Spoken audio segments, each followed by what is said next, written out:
దేహము పవిత్రంగా ఉంటేనే దేవునికి ఇష్టం. పాపము ఈ దేహంలో ప్రవేశించకుండా జాగ్రత్తగా ఉండాలి.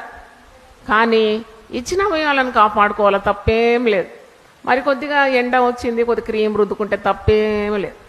కొద్ది పెదవులు మారిపోతుంటే బామ్ రుద్దుకుంటే తప్పు లేదు. కానీ లిప్స్టిక్ రుద్దుకొని ఎర్రగా దొండపండులా కనబడితే తప్పు. లిప్స్టిక్ చరిత్ర నేను చెప్తాను. కుటుంబ స్త్రీలు కాని వారు some hundreds of years back lipstick the origin ఏంటని గూగుల్ వెతికితే భోగమూలు వేసుకుంటారంట. అంటే నేను కుటుంబస్తురాలను కాను, ఎవరికి నా మీద అధికారము లేదు, ఐఎమ్ అవైలబుల్ అని చెప్తుందంట. నేను అందుబాటులో ఉన్నా.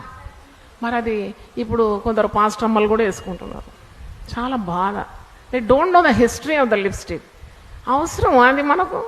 పెదవులతో సత్యం పలికి, ఆదరణ మాటలు పలికి, దేవుని వాక్యం పలికి, చక్కని ఒక పాట పాడితే నీ పెదవులకు సహజ సౌందర్యం దేవుడు ఇస్తాడు. దేవునికి స్తోత్రం.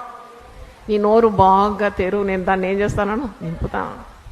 ఇలాగ ఒక్కొక్క అవయవం చూసుకుపోతే మనం దాన్ని వివరించవచ్చు. ముక్కు, మంచి ముక్కు. ముక్కు కొరకు దేవుని స్తుతించాలి. నడ్డి ముక్కు అంటే లోకం ఏమంటుంది, అది వాడు నడ్డి ముక్కు కూడా అంటుంది. అరే దేవాను, అట్లా కాకుండా నన్ను కాపాడినందు నీకు వందనాలు.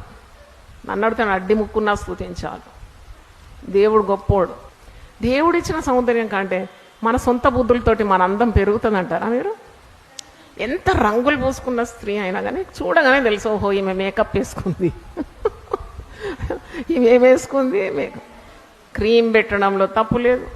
కొద్దిగా నూనె రాసుకొని బాడీని మంచిగా మసాజ్ చేసుకొని చక్కగా పెట్టుకున్నాం, ఆరోగ్య తప్పు లేదు దాంట్లో.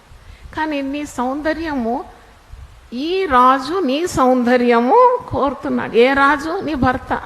సామ్స్ 45లో ఒక మాట చూస్తే మన సౌందర్యము కేవలం మన భర్తల కొరకే దేవుడు మనలో సౌందర్యంగా ఉంచింది.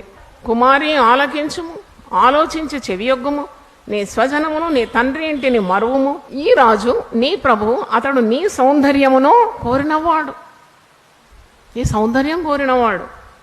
అతనికి నమస్కరించు, అతన్ని గౌరవించు, లోబడు.